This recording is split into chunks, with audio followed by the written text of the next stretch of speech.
கல்யாண சுந்தரம் அப்படிங்கிறவரு இன்னைக்கு பேசின ஒரு பட்டிமன்ற மேடையில சீமான் அவர்களை கடுமையா விமர்சிச்சு கடுமையா சாடி பேசியிருக்காருங்க.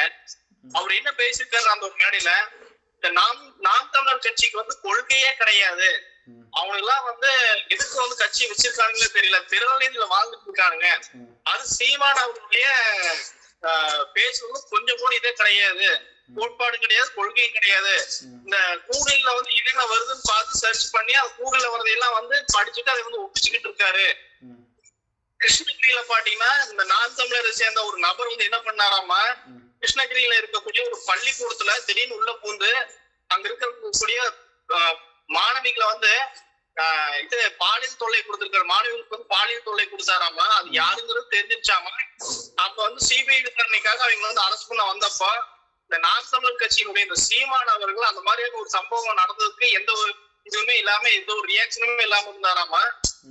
அது மட்டும் இல்லாம இன்னைக்குமே பாத்தீங்கன்னா தமிழ்நாட்டுல பல இடங்கள்ல பல இதெல்லாம் நடக்குது இல்லையா, கற்பழிப்புகள் நடக்குது, பெண்களுக்கு நிறைய கொடூரங்கள் நடக்குது. ஆனா இந்த சீமான் அவர்கள் என்ன செய்யறாராமா, சும்மா அந்த ட்விட்டர்ல சும்மா ஒரு அறிக்கையை மட்டும் வெளியிட்டு அவர் வந்து நல்லவர் அப்படிங்கிற மாதிரி ஒரு கோவில வந்து சுத்திட்டு இருக்காரு.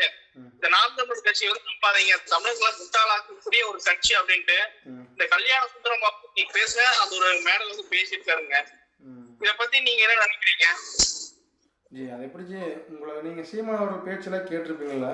அவர் ஆரம்பத்தில் அவரோட பேச்சு வந்து கேட்டு யாரும் வந்து பார்த்தீங்கன்னா மயங்காதாலும் இல்லை, அந்த அளவுக்கு பார்த்தீங்கன்னா அவரோட பேச்சு அப்படி இருக்கும். சரிங்களா? அவர் வந்து இன்னைக்கு நேற்றுக்கெல்லாம் இல்லை கிடையாது ஜி, அவர் ரொம்ப வருஷமாக அவர் வந்து கட்சி ஆரம்பித்து ரொம்பவுமே ஒரு கொள்கை இப்படி தான் அப்படின்ட்டு அவர் வந்து பார்த்தீங்கன்னா அந்த கொள்கை மேலே ஒரு ஒரு உறுதியாக இருக்கார். புரியுதுங்களா ஜி? இவரெல்லாம் வந்து அவரை பற்றி பேசுறதுக்கு, அதாவது சீமான் அவர்களை பற்றி பேசுறதுக்கு அவருக்குலாம் என்ன இது இருக்குன்னு எனக்கு தெரியல. புரியுங்களா?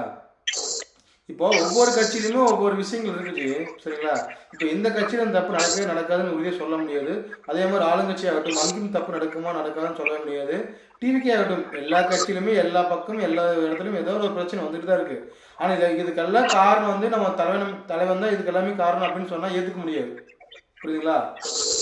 நான் இங்கே இருக்கேன், வீட்டில் ஏதோ ஒரு பிரச்சனை, நம்ம வீட்டில் தான் நம்ம அதுக்காக நீ தான் இங்கிருந்து நீயே பார்க்க முடியாது அப்படின்னு சொன்னால் நம்ம அதை நம்ம பண்ண முடியுமா?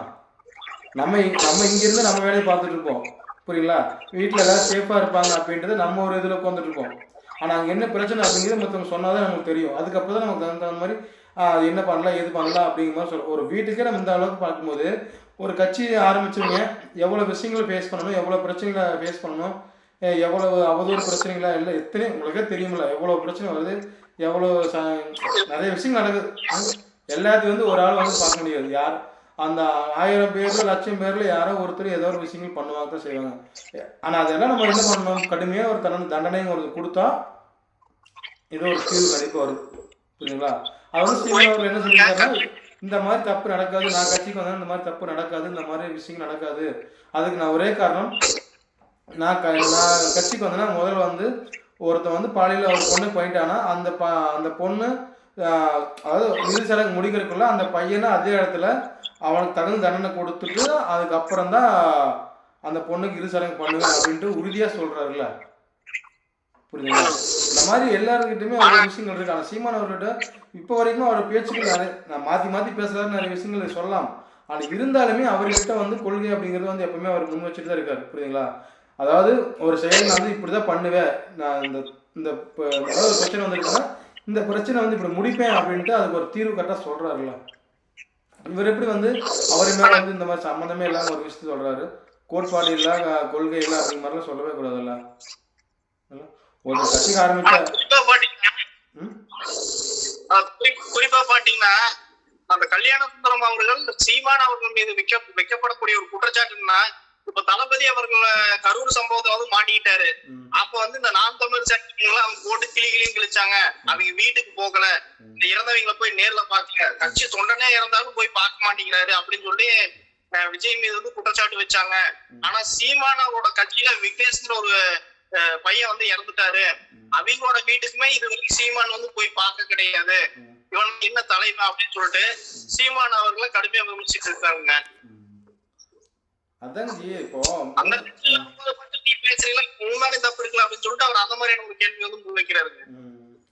ஜி எல்லாருமே எல்லா இடத்துக்கும் போக முடியாது, முடிஞ்ச வரைக்கும் ஏதோ அறிக்கை விடலாம், இல்லாட்டி போக முடிஞ்சால் போகலாம், போகணும். உண்மையை சொல்ல போனால் தன்னோட கட்சி ஆளுங்க யாராவது இறந்தாங்கன்னா அதுக்கு போய் நேரடியாக இரங்கல் தெரிவிக்கணும். அது வந்து கரெக்டாக பண்ண வேண்டிய ஒரு விஷயம் தான். பட் அது வந்து சரி பண்ண முடியல, அது அவங்களுக்கு என்ன பிரச்சனையோ அப்படின்னு நமக்கு தெரியல. ஆனால் போயிருக்கணும், அது நியாயமான ஒரு கேள்வி தான். போயிருக்கணும் இல்லைங்களா? இது நான் இது சொல்ல முடியாதுல்ல. அதே மாதிரி டிவிகே கட்சி நம்ம விஜய் அவர்களை பற்றி கரூர் சமூகத்தில் நடந்த ஒரு பிரச்சனை நடந்துச்சுன்னு தெரியும். ஆனால் அந்த இடத்துல இவர் போயிருந்தாருன்னா இன்னும் அந்த பிரச்சனை பெருசாக இருக்கும், அது எல்லாத்துக்குமே தெரியும். புரியுதா? அவர் அந்த இடத்துல போனதுனால தான் அந்த பிரச்சனை கொஞ்சம் சால்வ் ஆச்சு. இல்லைன்னா இன்னும் வந்து அந்த பிரச்சனை ஹாஸ்பிட்டல் போயிருந்தாருன்னா இன்னும் அங்கே அந்த கூட்டம் நெரிசல் அதிகமாகி இன்னும் உயிர் பலிகள் ஆகிறதுக்கு அதிகமான வாய்ப்பு இருக்குது. ஸோ இதெல்லாம் வந்து தெரிஞ்சுட்டு தான் அவர் போயிட்டாரு, என்னமோன்னு தெரில. ஆனால் மேக்ஸிமம் அவர் அங்கே வராத வரைக்கும் பிரச்சனை இல்லை. ஆனால் போயிட்டு அதுக்கப்புறம் கூட அவர் வந்திருக்கலாம், பட் ஆனால் அவர் வரல. அது என்னன்னு தெரியல, அது அவரோட விருப்பம் தான்.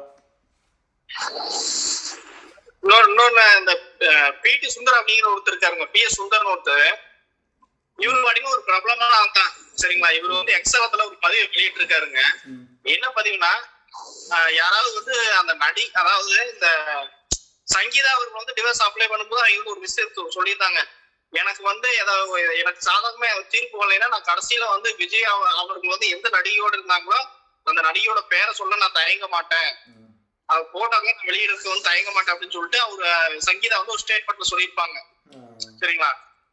அதைய வந்து மீன் பண்ணி இவரு PS சுந்தரம் அப்படிங்கிறவரு, ஏவா நீங்க வந்து அந்த நடிகையோட பேரைய புகைப்படத்தையே ஷேர் பண்ண வேண்டாம், கடைசிக்கு அந்த நடிகை வீட்டுல இருக்கிற வேலைக்காரியோட பேரை வந்து சொல்லுங்க அப்படின்ட்டு அந்த மாதிரியான ஒரு பதிவு போட்டிருந்தாரு.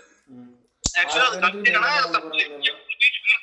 வைக்க மாட்டாரு அப்படின்னு எல்லாத்துக்கும் வந்து அவரு வந்து சின்ன விட வச்சுப்பாரு அப்படின்னு சொல்லிட்டு அந்த மாதிரியான ஒரு ஆங்கிள் அவங்க வந்து அந்த மாதிரியான ஒரு பதிவு போட்டிருக்காரு. இந்த பதிவு ஒரு போட்டதுக்கு இப்ப நான் டிவிகே தொண்டர்கள் எல்லாருமே வந்து இப்போ பயங்கரமா ஆவேசமா இருக்காங்க, இல்லைன்னா இந்த மாதிரியான ஒரு பதிவு போட்டா அப்படின்ட்டு. ஆமாஜி, கோவம் வராம சொல்லுங்க. எல்லாம் அப்படிதாங்க ஜி, எல்லாம் ஒன்றும் சொல்ற மாதிரி இல்லை. அதாவது அதை சொல்றேன் பாத்தீங்களா, முடிக்கணும் அப்படிங்கிறதுக்காக எல்லா விஷயங்களும் பண்ணிட்டு இருக்கிறாங்க. டிவிகே கட்சி முடிக்கணும் ஒழிக்கணும் அப்படிங்கறதுக்காக இதெல்லாம் வந்து இது வந்து பாருங்க, இதுக்கு முக்கிய காரணம் வந்து டிஎம்கே அப்படின்னு சொல்றாங்க. உண்மையாலுமே சொல்லணும், அவங்க பர்சனல் லைஃப் அவங்களோட பிரச்சனை இல்லைங்களா? சும்மா வந்து அந்த பிரச்சனை எடுத்துக்கிட்டு இருந்தா என்ன பண்ண முடியும்? இப்போ சினிமா நடிகர் நிறைய பேர் வந்து பார்த்தீங்கன்னா இந்த மாதிரி டைவர்ஸ் வாங்கி விவாகரத்து நிறைய பேர் பண்ணியிருக்காங்க, உங்களுக்கே தெரியும். இவர் வந்து இதுவே நார்மலாக இருந்திருந்து இந்த விஷயம் அவர் அரசியல் வராமல் இந்த விஷயம் அவர் பண்ணியிருந்தாருன்னா இது வந்து எப்பவும் போல நார்மலாக போயிருக்கும், புரியுதுங்களா?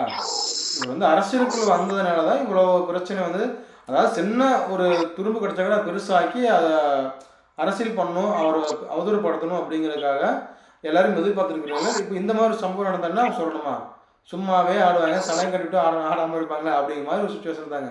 ஆனால் எல்லாத்துக்கும் தெரிஞ்சிருச்சு யார் எப்படி இருக்கும் எப்படி இருப்பாங்க அப்படின்னு எல்லாத்துக்குமே தெரியும், புரியுங்களா?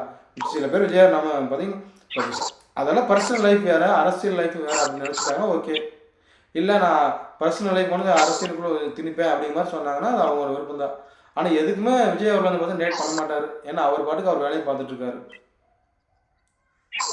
இல்லைங்களா? சரி, இணைப்புக்கு நன்றி. நாம மீண்டும் அடுத்த ஒரு டாபிக் சந்திக்கிறேன். நன்றி. ஓகே ஜி, பாய். ஓகே, நன்றி, வணக்கம்.